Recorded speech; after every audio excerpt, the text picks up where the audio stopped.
బ్యాంకర్ల సమావేశంలో బట్టి విక్రమార్క మీడియాతో మాట్లాడుతున్నారు. లైవ్ ద్వారా చూద్దాం. Imagine also that kind of an activity and enthusiasm is there in the state of Telangana now among the youth, and my officers communities also have taken this wholeheartedly, and they are designing in such a way by even after lending the money they are even trying to create a support system for all the entrepreneurs, the beneficiaries, to support them how to go about their, to do their business, make money, how to get into profit, and making them to taste the, wealth. So our youngsters are so committed also here, and they can work like anything, Telangana youth. So my request is to all the bankers, please take it little seriously, wholeheartedly. This is a scheme where we are trying to change the entire lives of our unemployed youth of the state. Their standard of living going to be changed with this scheme. This is a game changer for them, unlike any other schemes.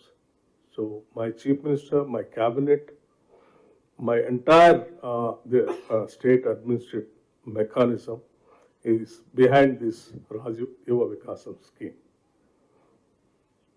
So particularly the certain rural banks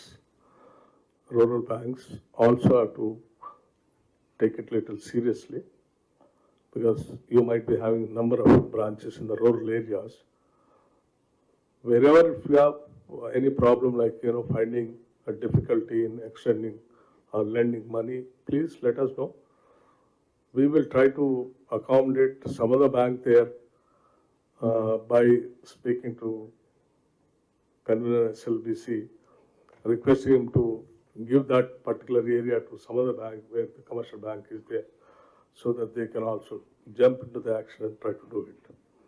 If you leave them just like that without lending, saying that I am not able to do it, then we'll be doing so much of harm to the entire scheme and to that particular area.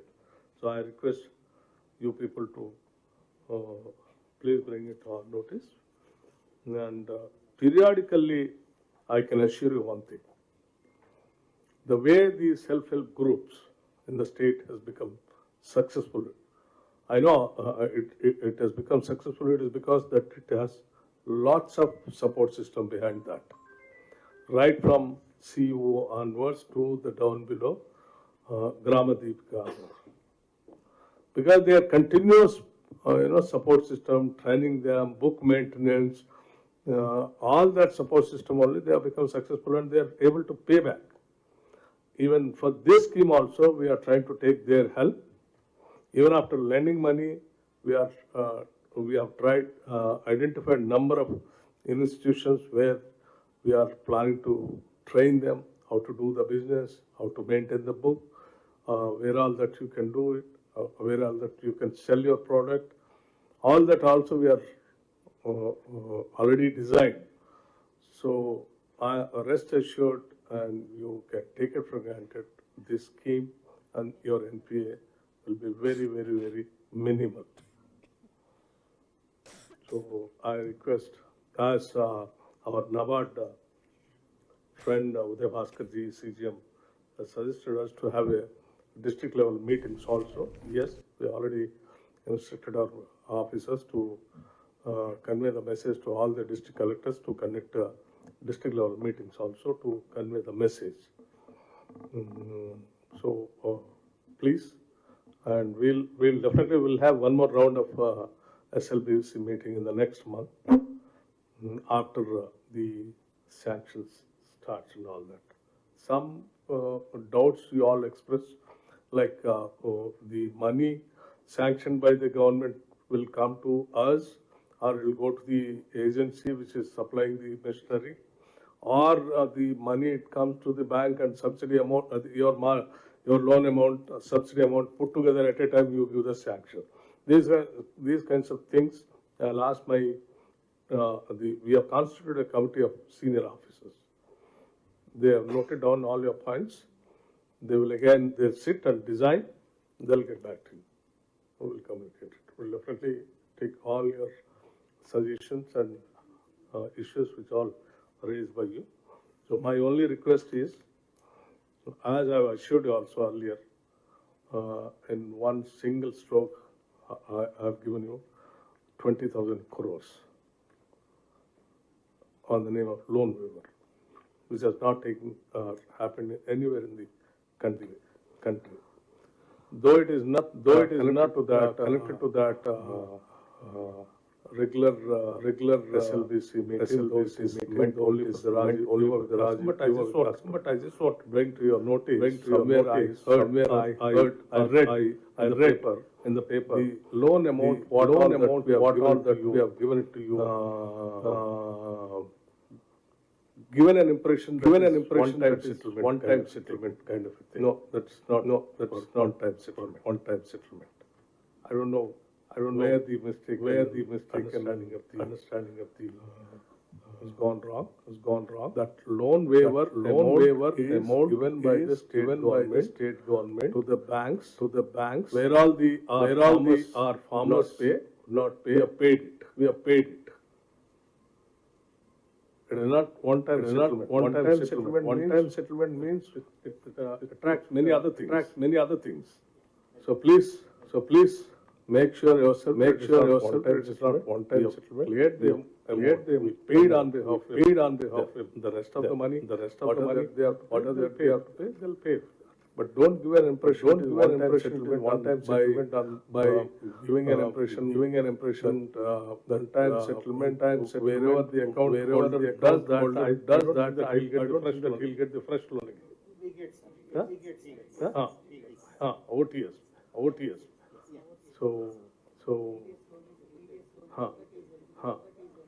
one-time settlement. Generally, banker will treat him in a different way. Yeah, that's what I'm saying. So, it is not one-time settlement. So I request the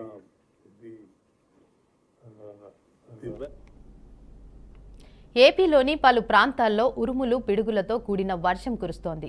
Nellore జిల్లాలో భారీ ఈదురుగాలులతో పలు చోట్ల వర్షం కురుస్తోంది.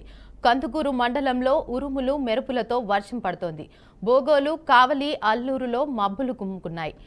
పెనుగాలులు వీస్తున్నాయి. నెల్లూరు జిల్లా బోగోలు కూడలిలో రోడ్ల ఫ్లెక్సీలు పడిపోయాయి. ఇందుకూరుపేట మండలంలో ఉరుములు మెరుపులతో వర్షం పడుతోంది. నెల్లూరు, విడవలూరులో ఈదరగాలులు వీస్తున్నాయి. బుధవారం ఉత్తరాంధ్ర జిల్లాల్లో పిడుగులతో కూడిన తేలికపాటి నుంచి మోస్తారు వర్షాలు, పల్నాడు, చిత్తూరు జిల్లాలో తేలికపాటి వర్షాలు కురిసే అవకాశం ఉందని విపత్తుల నిర్వహణ సంస్థ ఎండీ రోణంకి కూర్మానాథ్ తెలిపారు. ఉరుములతో కూడిన వర్షం పడేప్పుడు ప్రజలు అప్రమత్తంగా ఉండాలని, చెట్ల కింద నిలబడొద్దన్నారు.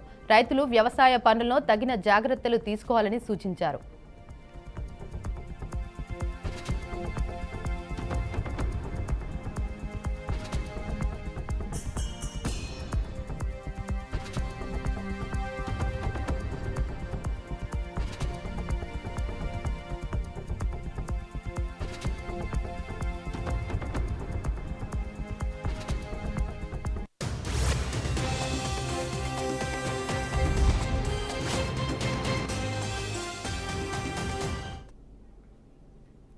ఇక దీనిపై మరింత సమాచారాన్ని మా ప్రతినిధి నెల్లూరు నుంచి సాగర్ అందిస్తారు. సాగర్,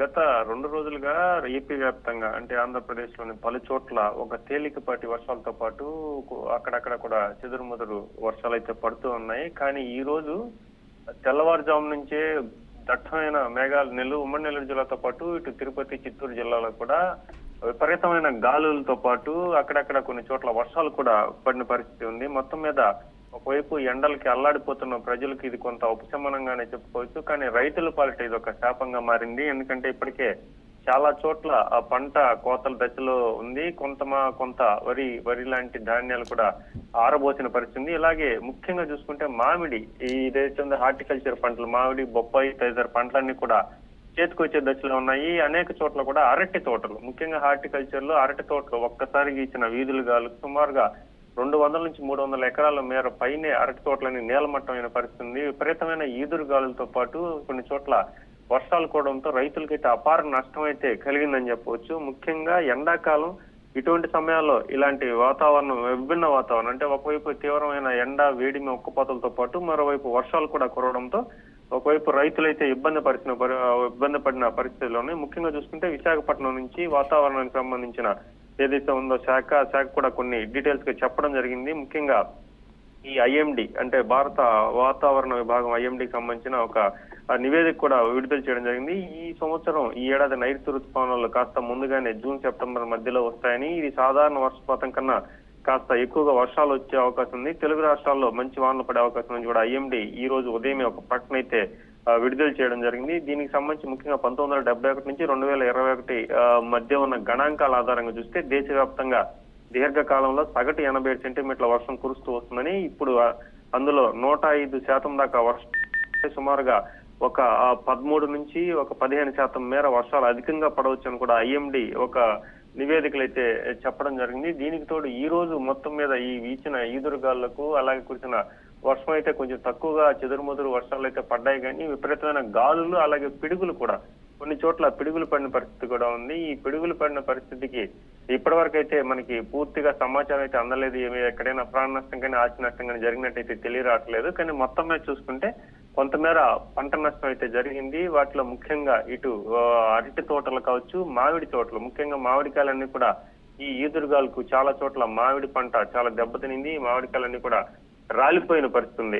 మొత్తం మీద ఒక విభిన్నమైన వాతావరణం నెలకొంది. ఈ రకమైన వాతావరణం మరో 2-3 రోజుల పాటు కొనసాగే అవకాశం ఉందని ఐఎండి కొంత ప్రకటన కూడా వెలువరిచింది. కాబట్టి మరో 2 రోజుల పాటు విభిన్న వాతావరణం అంటే ఒకవైపు ఉక్కపోతతో పాటు మరోవైపు వర్షం పడే అవకాశం కూడా ఉంది. సో రైతులు కూడా అప్రమత్తంగా ఉండాలని, ఏదైనా పంట కోసి ఉంటే దాన్ని జాగ్రత్త చేసుకునే పట్టలు కప్పుకోవడం కానీ ఇలాంటి జాగ్రత్తలు పాటిస్తూనే ఏదైనా పంటలు కోయాల్సి వస్తే కోయకుండా ఉంటే కాస్త నష్టం తగ్గే అవకాశం ఉంది. కాబట్టి ఎవరు కూడా ఇదే సమయంలో ఇటు రైతులు కావచ్చు, లేదంటే ఏదైనా జీవులు, మూగ జీవులు కానీ వాటి చెట్ల కిందకి తీసుకెళ్లొద్దు. పిడుగులు పడే అవకాశం ఉన్న చోట ఈ చెట్ల కింద వెళ్ళినప్పుడు ఆ పిడుగు ప్రభావానికి ప్రాణాలు పోయే అవకాశం ఉంది. కాబట్టి ఇలాంటి ప్రికాషన్స్ తీసుకుని ప్రాణ ఆస్తి నష్టాలు కొంతమేరకు తగ్గించవచ్చని ఐఎండి కొంత సూచనలు అయితే వెలువరించింది. ఇదే సమయంలో ప్రభుత్వం కూడా దీనికి సంబంధించి ఇప్పటికే మొబైల్ అలర్ట్ ద్వారా ఈ సాంకేతిక పరిజ్ఞానం ఉపయోగించుకుని వాతావరణంలో మార్పులు చోటు చేసుకుంటున్నాయి. కాబట్టి ఏ ప్రాంతాల్లో ముఖ్యంగా పిడుగులు పడవచ్చు, ఏ ప్రాంతాల్లో ఎక్కువ విండ్స్, ఎక్కువ గాలులు వీచే అవకాశం ఉంది, దీని మీద పక్కా సమాచారం, నావిగేషన్ ఇటు వాతావరణానికి సంబంధించిన శాటిలైట్ల ద్వారా ఎప్పటికప్పుడు ఇటు రైతుల్ని, ప్రజలను కూడా అప్రమత్తం చేస్తూ అలర్ట్ మెసేజ్లు కూడా ప్రభుత్వం నుంచి ఒక అలర్ట్ మెసేజ్లు కూడా వస్తున్నాయి ఆయా నెట్వర్క్ల నుంచి. సో మొత్తం మీద చూసుకుంటే ప్రజలు అప్రమత్తంగా ఉండాలి, రైతులు అప్రమత్తంగా ఉండాలి, ప్రాణ ఆస్తి నష్టాలు తగ్గించాలి. ఈ మెసేజ్లన్నీ కూడా ఏ సమయంలో పిడుగులు పడవచ్చు, ఏ సమయంలో గాలులు ఎక్కువగా వీయవచ్చు అని చెప్పి ముందస్తు సమాచారం ఉంది. కాబట్టి అధికారులు కూడా ఆయా ప్రాంతాల్లో అప్రమత్తత పాటిస్తూ ప్రజలకు అంతా రైతులకు కానీ అందుబాటులో ఉంటూ వాళ్ళకి తగిన సూచనలు అయితే చేసే పరిస్థితి ఉంది. ఇక రైట్, థ్యాంక్ యూ విద్యాసాగర్.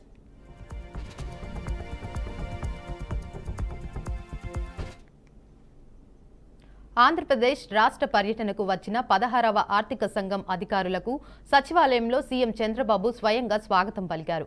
సచివాలయంలోని మొదటి బ్లాక్లో ప్రభుత్వం ఏర్పాటు చేసిన ఫోటో ఎగ్జిబిషన్ను ఆర్థిక సంఘం ప్రతినిధులకు ముఖ్యమంత్రి వివరించారు. రాజధాని అమరావతి నిర్మాణం, పోలవరం ప్రాజెక్టు, పోలవరం బనకచెర్ల అనుసంధాన ప్రాజెక్టు లాంటి అంశాలపై ఎగ్జిబిషన్ ఏర్పాటు చేశారు. రాజధాని విషయంలో రాష్ట్ర ప్రభుత్వ ఆలోచనలు వివరిస్తూ వీడియో ప్రదర్శించి ఆర్థిక సంఘం బృందానికి వివరించారు. సీఎం చంద్రబాబు కేంద్రం నుంచి రావాల్సిన నిధులు, అందాల్సిన ప్రత్యేక సాయం వంటి అంశాలపై ఫైనాన్స్ కమిషన్ బృందానికి ప్రజెంటేషన్ ద్వారా వివరించనున్నారు.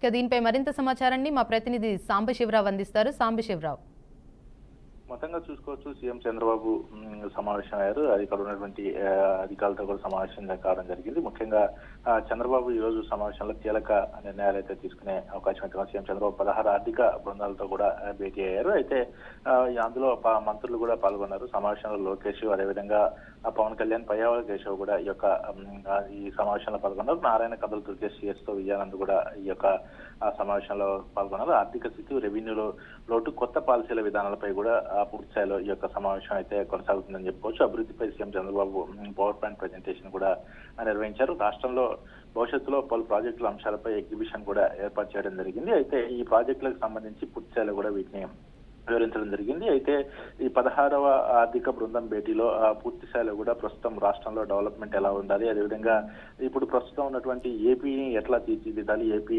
ఏపీ మ్యాప్ లో ఒక విధి విధానాలతో ముందుండాలంటే ఎట్లా ఉండాలి అనే దానిపై కూడా దీంట్లో పూర్తిగా చంద్రబాబు పవర్ ప్రెజెంటేషన్ లో వివరించారు. అయితే ప్రాజెక్టులు ఎక్కడెక్కడ ఉంటే ఆ ప్రాజెక్టులు బాగుంటాయి, అదేవిధంగా రాష్ట్రాన్ని, ఎందుకంటే కొత్తగా ఏర్పడినటువంటి రాష్ట్రం కాబట్టి రాష్ట్రాన్ని అభివృద్ధి దిశగా ముందుకు తీసుకెళ్లాలంటే ప్రాజెక్ట్స్ ఏ విధంగా ఉండాలి, వాటికి ఏ విధంగా ముందుకు తీసుకెళ్లాలి, ఈ ప్రాజెక్టుల అంశాలు ఎట్లా ఉంటాయి అనే దానిపై కూడా ఒక ఎగ్జిబిషన్ ఏర్పాటు చేసి వాటితో పాటు అక్కడ ఉన్నటువంటి మంత్రులకి, అదేవిధంగా వాటి బృందానికి, ప్రత్యేకమైనటువంటి బృందానికి కూడా ఈ యొక్క ఆర్థిక సంఘం బృందంతో కూడా చంద్రబాబు అయితే వివరించడం జరిగింది. అయితే ప్రస్తుతం రాజధాని కావచ్చు, అదేవిధంగా కొన్ని ప్రాంతాలు, అనువైన ప్రాంతాలు, విశాఖపట్నం, కర్నూలు, అదేవిధంగా తిరుపతి, గుంటూరు, ఇటువంటి ఏరియాలో ఎటువంటి అభివృద్ధి పనులు చేయాలి, అదేవిధంగా వాటికి ఏ విధమైనటువంటి కొత్త ప్రాజెక్టు నిర్మించాలి అనే దానిపై కూడా పూర్తిస్థాయిలో చర్చించారు. అయితే దీనిపై ఈ యొక్క కార్యక్రమం అయిపోయిన తర్వాత ఈ ప్రాజెక్టులో ఏ నిర్ణయాలు తీసుకునే అనే అంశంపై కూడా చంద్రబాబు అయితే వివరించే అవకాశం అయితే కనబడతా ఉంది.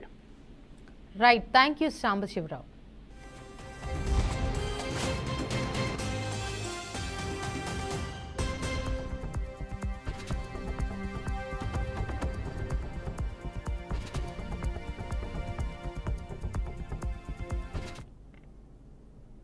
విశాఖ మధురవాడలో సంచలనం రేకెత్తించిన నిండు గర్భిణి కేసులో ఆమె భర్త అకృత్యాలు రోజుకొకటి వెలుగు చూస్తున్నాయి. భర్త గెద్దాడ జ్ఞానేశ్వర్ కుట్రలు ఒక్కొక్కటిగా బయటపడుతున్నాయి. విశాఖ బీచ్ రోడ్డులోని ఓ విద్యాలయంలో ఆమె హోటల్ మేనేజ్మెంట్ కోర్సు చేస్తున్నప్పుడు ప్రేమ పేరుతో వెంటపడ్డాడు. పెళ్లికి ముందే శారీరకంగా ఒకటవుదామని పలుమార్లు ప్రయత్నించినా ఆమె నుంచి నిరాకరణ ఎదురైంది. దీంతో అతని కుటుంబ సభ్యులకు తెలియకుండా వివాహం చేసుకున్నాడు. ఆమెపై మధురవాడలో కాపురం పెట్టి తాను బెంగళూరులో ఉంటున్నానని తల్లిదండ్రులను నమ్మించాడు.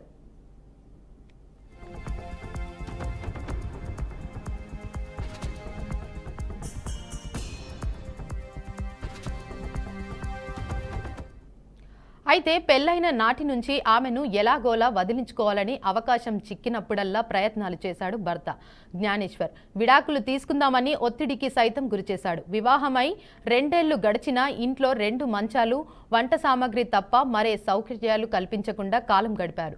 ఆమెతో కలిసి ఫోటోలు దిగితే స్నేహితుల ద్వారా బయటకు వెళ్లిపోతాయని ఎప్పటికప్పుడు జాగ్రత్తలు పడుతూ వచ్చాడు. గర్భిణీగా ఉన్న ఆమె ఓసారి ఫలుదా తాగాలని ఉందని అడిగితే తీసుకువచ్చి దాంట్లో నిద్ర మాత్రలు కలిపి ఇచ్చాడు. తాగే సమయంలో గ్లాసులో కరగకుండా ఉన్న ఓ మాత్రను ఆమె గుర్తించింది. ఏమిటని అడగడంతో తనకు తెలియదని బుకాయించాడు.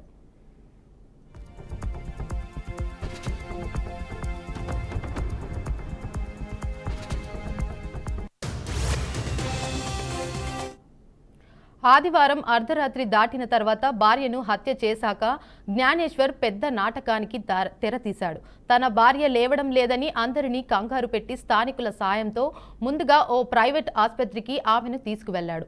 అక్కడ ఆమె మృతి చెందిందని వైద్యులు నిర్ధారించిన సమయంలో మెడపై ఉన్న మచ్చను ఆమె స్నేహితురాలికి తల్లి గుర్తించింది.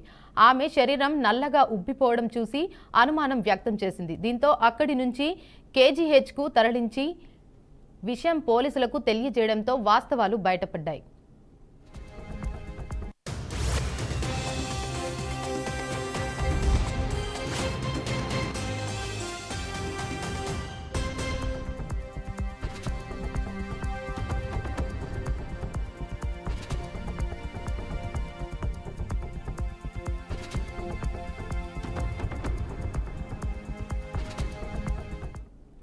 హత్యకు గురైన నిండు గర్భిణి అనుషాకు పోస్టు మార్టం నిర్వహించిన వైద్యులు ఆమె గర్భం నుంచి మృత ఆడ శిశువును బయటకు తీశారు. ఈ హృదయ విదారకరమైన ఘటన అందరినీ కలిచివేసింది. నిందితుడు జ్ఞానేశ్వర్ ప్రత్యక్షంగా ఒకరిని, పరోక్షంగా ఇద్దరిని బలిగొన్నాడని అందరూ ఆవేదన వ్యక్తం చేస్తున్నారు. 2 జీవితాలను చిదిమేశాడని నిందితుడి కఠినంగా శిక్షించాలని దుయ్యబట్టారు. మరోవైపు భార్యను హత్య చేసిన కేసులో నిందితుడు గెద్దాడ జ్ఞానేశ్వర్కు భీమిలి కోర్టు ఈ నెల 28 వరకు 14 రోజుల రిమాండ్ విధించింది.